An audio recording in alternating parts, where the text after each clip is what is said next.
رمضان المبارک کا خصوصی پروگرام عظیم مسلمان سپہ سالار۔ باطل مٹ گیا، باطل کو مٹنا ہی تھا۔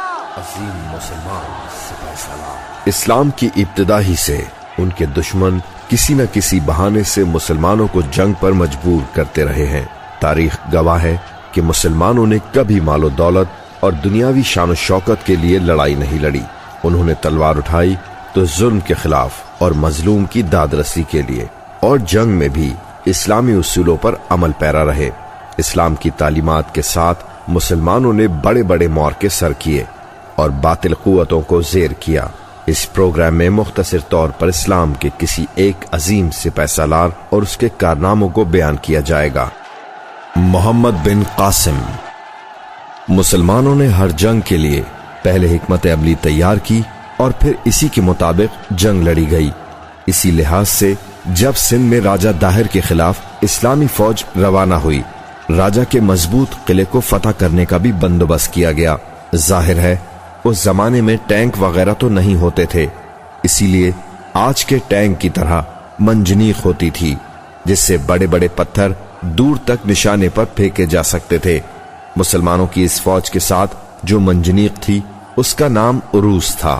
یہ منجنیق لڑائی کے دوسرے سامان کے ساتھ بحری راستے بھجوائی گئی، جبکہ 6000 سپاہیوں پر مشتمل فوج خشکی کے راستے پہنچی۔ اس فوج کے سپہ سالار محمد بن قاسم تھے۔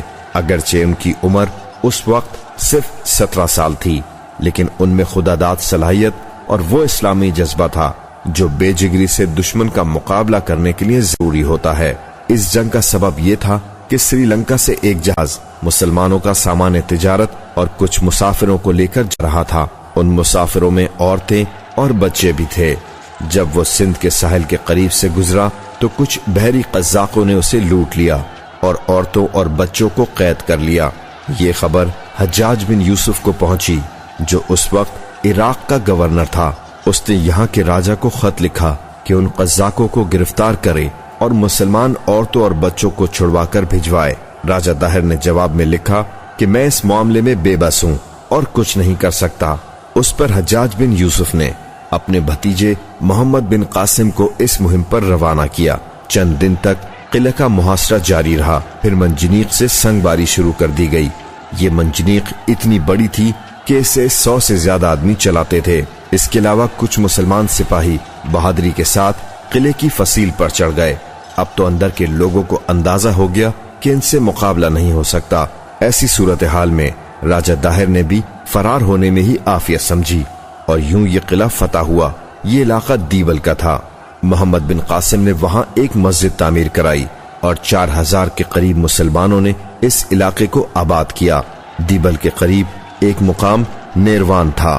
یہاں کے راجہ نے جب یہ دیکھا کہ مسلمان نے کس بہادری اور شجاعت سے لڑتے ہوئے فتح حاصل کی ہے تو اس نے خود ہی صلح کی پیشکش کی۔ محمد بن قاسم نے اس کی درخواست قبول کر لی اور اس نے پورے لشکر کی شاندار ضیافت کی اور ان کے جانوروں کو چارہ وغیرہ بھی فراہم کیا۔ اس سے آگے سیستان کا علاقہ تھا جہاں راجہ داہر کا بیٹا حاکم تھا۔ وہاں کے لوگ بھی اس سے بہت نالاں تھے۔ چنانچہ محمد بن قاسم نے سیستان کے علاقے کا محاصرہ کیا۔ محمد بن قاسم نے فوراً سپاہیوں کو حکم دیا کہ پتھر برسانا شروع کر دیں۔ پتھروں کی ایسی اندھا دھند برسات سے راجہ کی فوج نے ہتھیار ڈال دیے اور قلعے کے دروازے کھول دیے گئے۔ اسی طرح جہاں جہاں مسلمان فوج بڑھتی گئی اسے یا تو بالکل مزاحمت کا سامنا نہیں کرنا پڑا، اور کہیں مزاحمت ہوئی تو بہت جلد اس کا فیصلہ بھی مسلمانوں کے حق میں ہوا۔ اس کی سب سے بڑی وجہ یہ تھی کہ مسلمانوں کی بہادری اور شفاعت کے ساتھ ساتھ ان کی نرم خوئی اور حسن سلوک سے لوگ اس قدر متاثر ہو جاتے تھے کہ کئی علاقوں کے لوگوں نے بغیر لڑائی کے ان کی اطاعت قبول کر لی۔ مسلمانوں نے بھی انہیں کچھ نہ کہا۔ اسلامی روایت کے مطابق ان کو عزت اور احترام کے ساتھ زندگی گزارنے کی اجازت دی اور خود بھی امن و سکون سے رہنے لگے۔